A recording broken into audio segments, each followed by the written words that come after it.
क्या आपने कभी महसूस किया है कि आपकी हर प्रार्थना कहीं सुन ली जाती है, जहां हर कदम पर आपको ऐसा लगे कि मां स्वयं आपको अपनी ओर बुला रही हैं? यही है वैष्णो देवी त्रिकूट पर्वत की गोद में स्थित यह पावन स्थान, जिसे साक्षात मां का धाम कहा जाता है। जम्मू कश्मीर के कटरा शहर से लगभग 13 किलोमीटर की चढ़ाई पर स्थित यह मंदिर मां सती का कंठ भाग गिरने के कारण शक्तिपीठ बना है। मां वैष्णो देवी त्रिगुणात्मक रूप में महालक्ष्मी, महासरस्वती और महाकाली के अद्भुत रूप में यहाँ विराजमान है।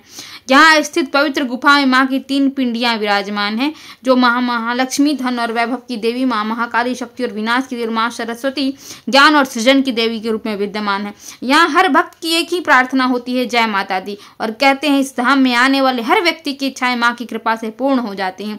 पौराणिक कथाओं के अनुसार मां वैष्णो देवी ने त्रेता युग में राक्षस भैरवनाथ का वध किया और भक्तों की रक्षा का वचन दिया। भैरवनाथ ने मरते समय मां से मोक्ष की प्रार्थना की और मां ने उसे वरदान दिया कि उनके दर्शन तभी पूर्ण माने जाएंगे जब भक्त भैरवनाथ मंदिर भी जाएंगे।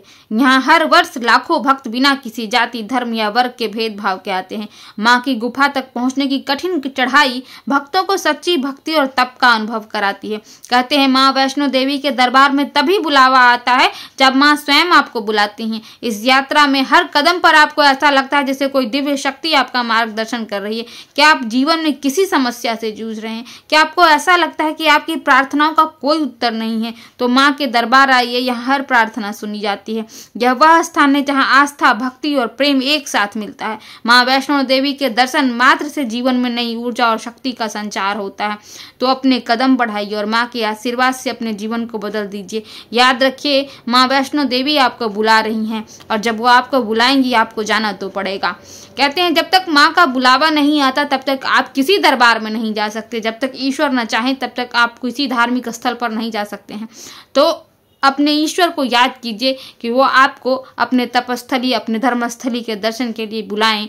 आपको उनके धर्मस्थली के दर्शनों का अवसर प्राप्त हो, और ऐसे अवसर किसी भाग्यशाली को ही मिलते हैं। तो आप अपने कर्म को सुंदर बनाइए, विचारों को सुंदर बनाइए, व्यवहार को सुंदर बनाइए। बाकी सब ईश्वर पर छोड़ दीजिए। ईश्वर जो चाहते हैं वही होता है। हाँ, आप अपने कर्म के प्रति ईमानदार अवश्य रहिए, क्योंकि आप कर्म किए बिना किसी फल की इच्छा तो कर ही नहीं सकते। गीता में भी कहा गया है कि फल की इच्छा किए बिना अपना कर्म करते रहिए। अगर आपका कर्म सुंदर रहा तो आपको फल अवश्य मिलेगा। ऐसे ही ज्ञानवर्धक वीडियो के लिए हमारे चैनल को सब्सक्राइब कीजिए, हमारे वीडियो को लाइक और शेयर कीजिए। इस चैनल को बढ़ावा दीजिए। आपका धन्यवाद।